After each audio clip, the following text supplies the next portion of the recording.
श्रीमती सुधा मूर्ति के एक इंग्लिश लेख डिटैचमेंट इन अटैचमेंट का हिंदी अनुवाद करने का मैंने प्रयास किया है। यहाँ आए दिन उपदेशात्मक लहजे में रोज लोग माता पिता और बच्चों के रिश्तों में आई दरारों के कारण युवाओं को कोसते रहते हैं। इस लिहाज से सुधा जी के इस लेख ने मुझे बहुत प्रभावित किया। जब मेरी पुत्री अक्षता मूर्ति की शादी हुई और वो घर छोड़कर अपना घर बसाने गई तो मुझे लगा कि मेरा एक हिस्सा मुझसे अलग हो गया है। विवाह के बाद जब वो अपना घर बसाने गई तो मुझे लगा कि मैंने अपना एक हाथ ही खो दिया है। अगली बार जब वो हमसे मिलने आई तो मुझे हैरानी हुई कि उसकी प्राथमिकताएं अब बदल गई थीं। शायद इस प्रकार का झटका कभी हमने अपने माता पिता को भी दिया होगा। उसने अपनी सास के लिए अम्मा शब्द कहा तो मैं चौंकी। वो अपने घर जाने की जल्दी में रहती थी। तब मुझे पहली बार लगा कि मुझे इस मोह के साथ विरक्ति का अभ्यास करना चाहिए। मेरी बेटी की शादी के 2 वर्ष बाद मेरा बेटा उच्च शिक्षा प्राप्त करने अमेरिका चला गया।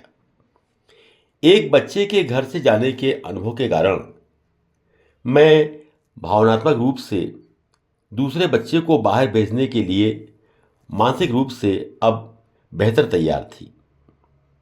मेरा बेटा लिखता था कि कैसे वो मेरे घर के बने खाने को मिस कर रहा था, कैसे वो हमारे साथ चेन्नई में रहने के लिए वापस आने का इंतज़ार कर रहा था। कुछ वर्षों के बाद वो वापस आ गया और हमने उसकी शादी कर दी। वो अपनी पत्नी के साथ अलग रहने लगा और हम भी खुश थे कि वे शुरू से ही स्वतंत्र रहना चाहते थे। लेकिन अब ये सब बदल गया था। जब वो अमेरिका में था तो वो मेरा बना खाना मिस कर रहा था। अब अगर मैं उन्हें अपनी पत्नी के साथ भोजन के लिए आने के लिए बुलाती हूँ तो वो हमेशा कोई ना कोई बहाना होता है। ओ अम्मा, हमारे पास दिन के लिए अन्य काम हैं, कृपया गलत न समझना। अगर हम आज नहीं आए तो किसी और दिन आ जाएंगे। मैं देख रही थी कि उसकी प्राथमिकताएं भी पूरी तरह से बदल गई थीं। हम बहुत सी बातें करते हैं और दूसरों को बहुत सारी सलाह देते हैं, लेकिन जब बात अपने बच्चों की आती है तो स्वीकृति बहुत देर में मिलती है। हमारा अगला कदम उन्हें हर तरह से बाधा रहित छोड़ना है। यही वो समय था जब मैंने निम्नलिखित अपनी नई प्रोफाइल बनाई। अपने सभी रिश्तों में, बल्कि बातचीत में, मैं अपना सर्वश्रेष्ठ देती हूँ और जो कहती हूँ उस पर खरा उतरने की पूरी कोशिश करती हूँ। उनसे मेरा लगाव पूरा है। हालांकि मैं इस अर्थ में अलग रहती हूँ कि मैं उनसे ये उम्मीद नहीं करती कि मेरे स्नेह का वे प्रतिदान देंगे। सबसे महत्वपूर्ण बात यह है कि मैं उनके द्वारा चुनी गई जिंदगी में हस्तक्षेप या निर्णय न देने का सचेत प्रयास करती हूँ। मेरे प्रियजनों के प्रति मेरी चिंता मेरी विरक्ति के साथ कम नहीं होगी। यदि आप जिन्हें प्यार करते हैं उन्हें जाने देते हैं तो वे कभी दूर नहीं जाएंगे। यही विरक्ति के साथ लगाव की सुंदरता है। यही समय था जब मैंने अपनी जीवन शैली और गतिविधियों को बदला। मैं अब मानसिक रूप से परिपक्व हूँ। मेरे बच्चों से मेरा संपूर्ण स्नेह है, फिर भी इसमें विरक्ति है। मेरे प्यार के बदले मुझे उतना प्यार मिले ऐसी उम्मीद मैं नहीं रखती। मैं दखल अंदाजी नहीं करती, न ही आलोचना करती हूँ।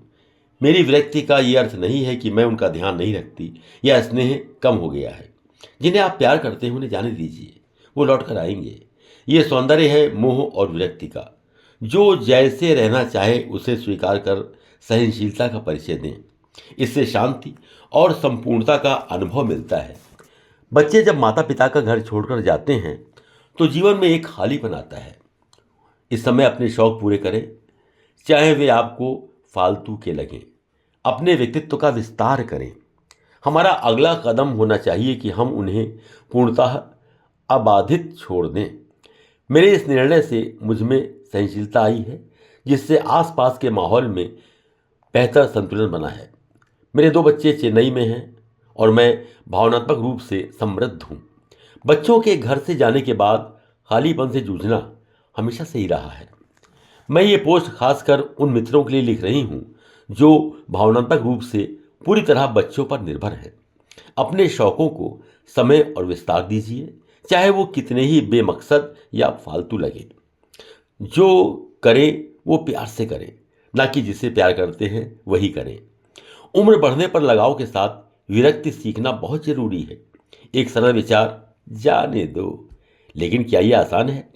क्या किसी ऋषि या बुद्धिजीवी द्वारा लिखित कोई मैनुअल है जिसमें बच्चों को सही तरीके से बड़ा करने के निर्देश दिए गए हैं?